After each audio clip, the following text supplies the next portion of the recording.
Hello, everybody, and welcome to the Dasch Cast. I am Curtis Dash, and joined with me, as always, is my co-host Brandon Colongo. Brandon, say hello. Hey everyone. So we have a very interesting treat for you guys on this Yes, and we crazy could use week. the treat. I could definitely use a treat We're going to with all be that's going giving. on. So this is what week. Technically, the halfway point in the season has just passed. We are into week 9. So guess it's kind of sad because the season's halfway over. But hey, we've had 8 weeks, 9 weeks of good football.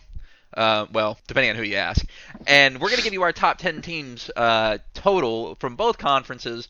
Our top 10 overall. We're just gonna tell you who we Disclaimer: got. this is not who is making the playoffs. These are the No. top 10 teams. So if we leave your team out of it, keep your pennies in a Yeah, mug.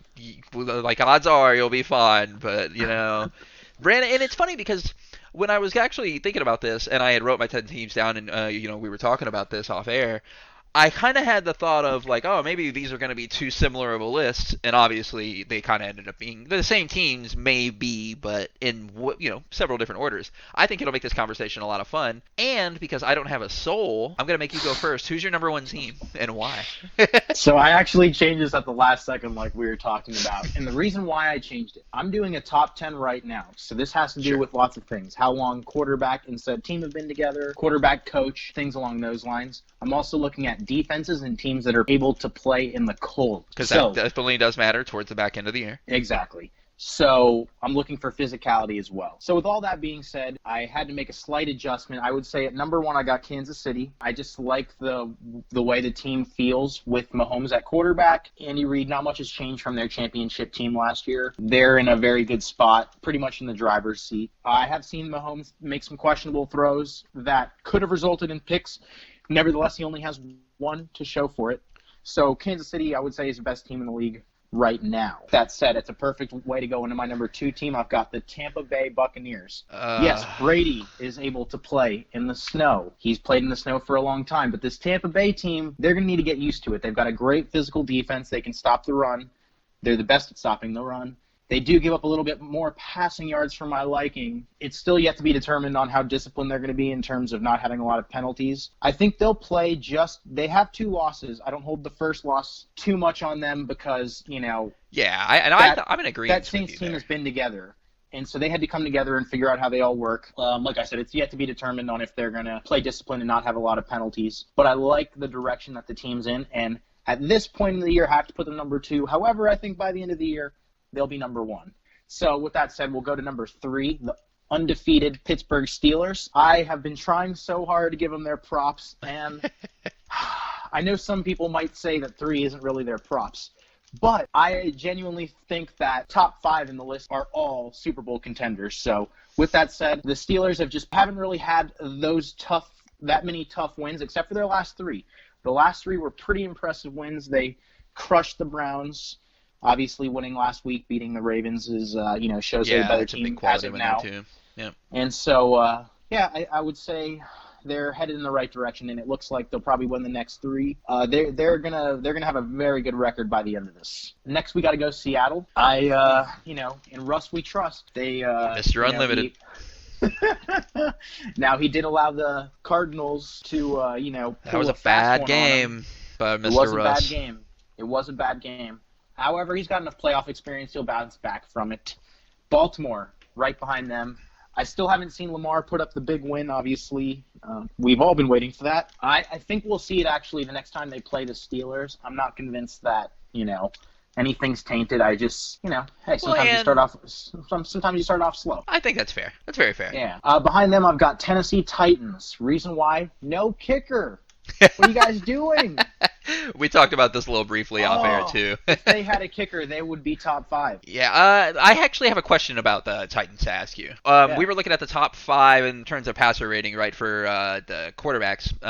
We were going through and kind of doing like attempts and looking at that stuff off air, and we had noticed that Tannehill was number 5. Is Ryan Tannehill, is he a Super Bowl winning quarterback to you? I know he hasn't done one, but With this defense, this running game, and this coach, he is a Super Bowl MVP winning quarterback Ooh, potentially. that's a take Not I saying don't that think a lot of people will have. if they were to go to the game, Of course. he would potentially be the one that wins the MVP award. Not In my, King Henry? I mean, it could be. I mean, it depends on how that game goes. But Very true. I see the Tennessee Titans in big games tend to get away from the running game. And so I would see, even if they were in the Super Bowl, they would end up, in my opinion, against the best judgment, making it a shootout of some sort. I think Tennessee is very good. They have a chance to make a run. Tannehill has the perfect kind of scheme and system pretty much to complement what he does well.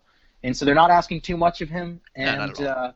I really like him this year more so than I've ever liked him in the past. Because as you know, I've not been a Tannehill fan. I'm in the same boat. Yeah. So behind them, I did find a way to put your Packers in there.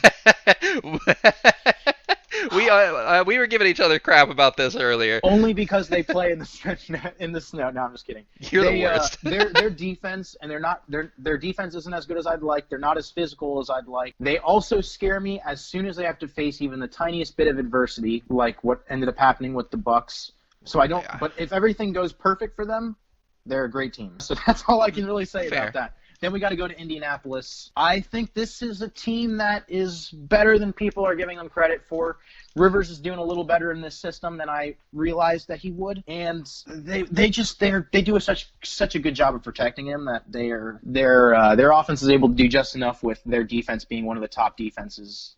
Yeah, I mean, that defense is something that a lot of people don't talk about. I know the Rivers signing is obviously the big thing, but if you would have told me they would have been a top 3 defense in the league, I don't know if I'd have believed it. Yeah, so I believe the Dolphins have the top scoring defense, but I'm pretty sure the Colts have the number 1 fantasy defense. That could matter just as much.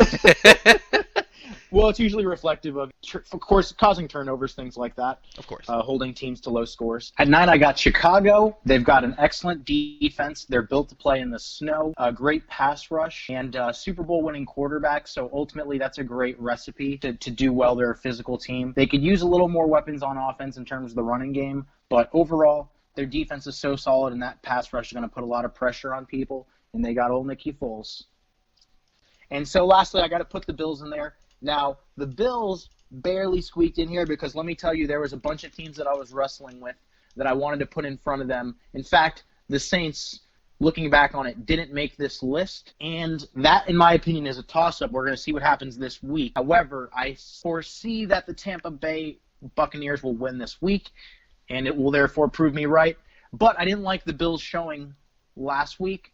They barely beat the Patriots team that I think is atrocious. They are bad. And so the Bills have not had me. I was trying to get on the Bills bandwagon a little bit, and then as soon as I did so, they fell off a cliff seemingly. So don't feel great about the Bills pick right here. They made it. So, spoiler, the only pick we agree on is number 6.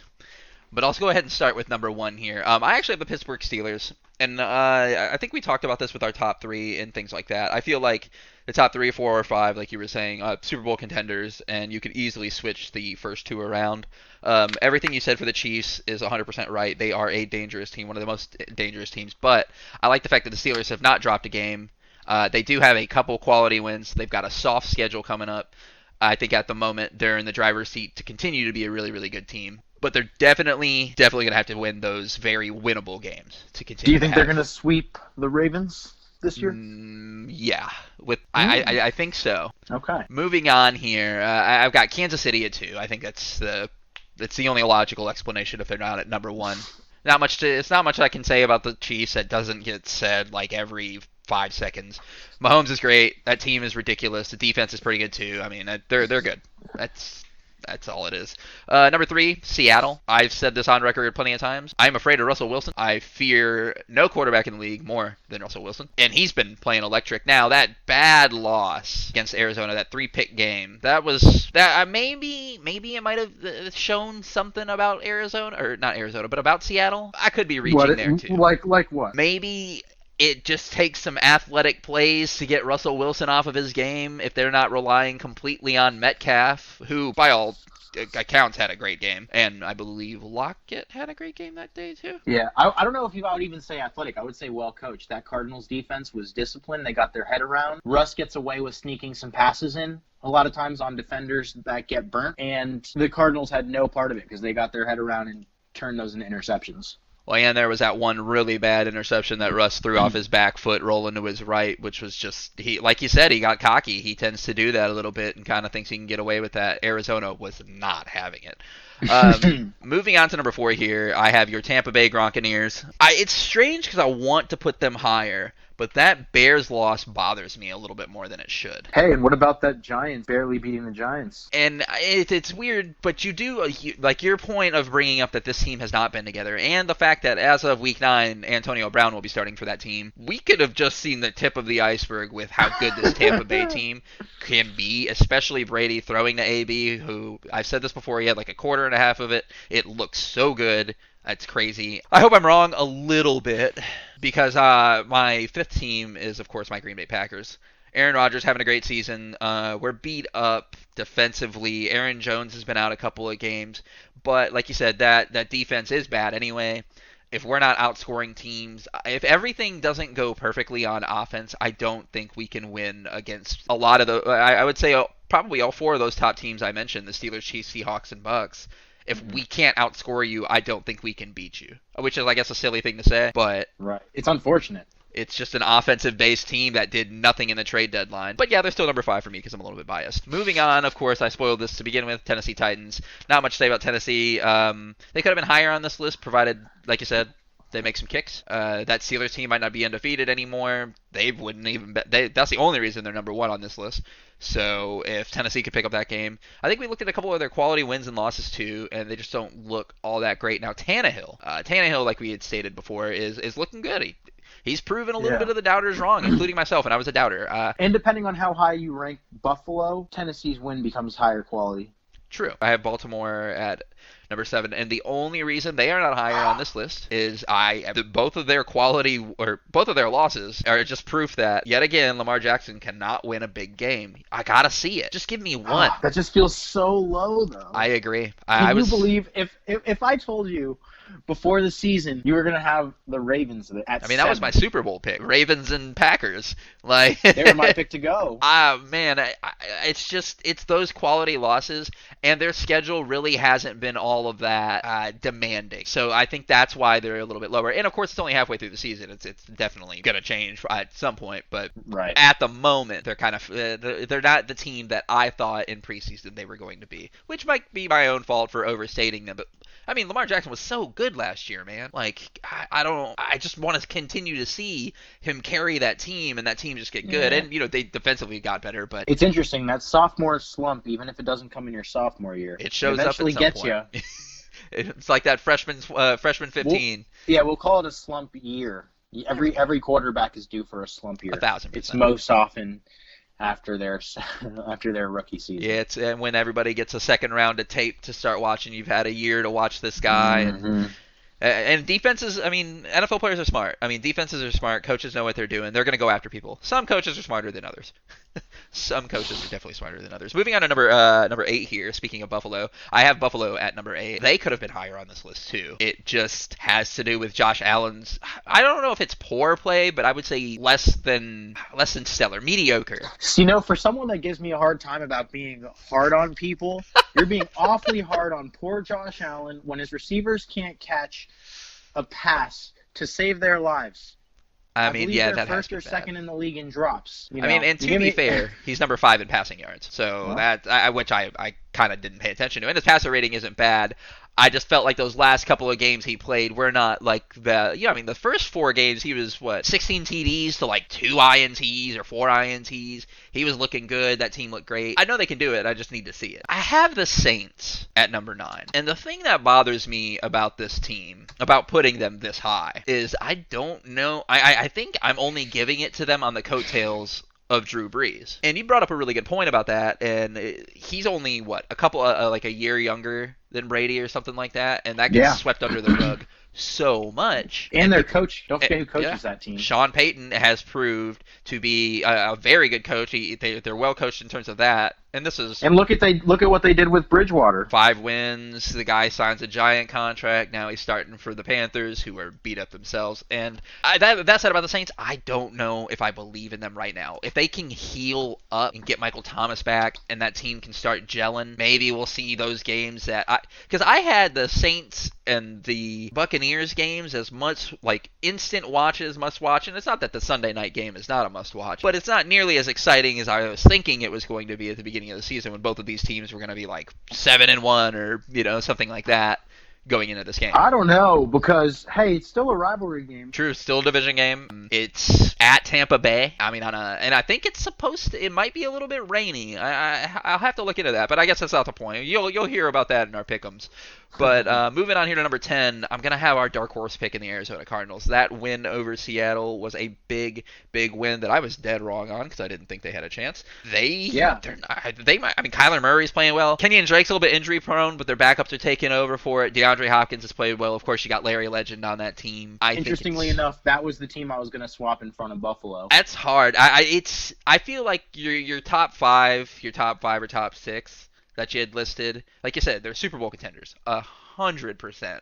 Like those are teams that I'm frightened of. You should be frightened of. I felt like the back three of this list, like 8, 9, and 10, were just like, like I put them on here, but like, should I? It's tough. Do you have any closing thoughts on your top 10? Yeah, I mean, I think Tampa Bay has. Even though they're ranked number 2, they're poised, especially with having Antonio Brown coming in, to be one of those teams that gets hot right around the playoffs. And I'm sticking strong to my Super Bowl prediction. I mean, yours is looking much better than mine. So, granted, again, it's a halfway point. I think the closing thoughts I have on mine would just happen to be, just because I have the Steelers at number 1 does not mean I think they're the best team in the league. I just think right now they are. The Chiefs, and I would say Chiefs, Seahawks, and Bucks probably scare me the most right now. 2 of those happen to be in our conference. So that's probably why. It's going to be a very interesting next 8 weeks, and hopefully Green Bay will go undefeated, and then I can have a completely different conversation at the end of the year going into the playoffs. But that being said, guys, we're going to go ahead and wrap it up here. Like Brandon said, that Sunday night game is going to be fun. You'll hear about our pick'ems as well coming soon this week. Thank you guys for listening. Please like, subscribe, comment. Check out Brandon over on his YouTube channel. That's always linked in the description. I don't know. Did you have your song out yet? It's coming. Now, pay attention to that, guys. Stay tuned, and we'll see you next clip.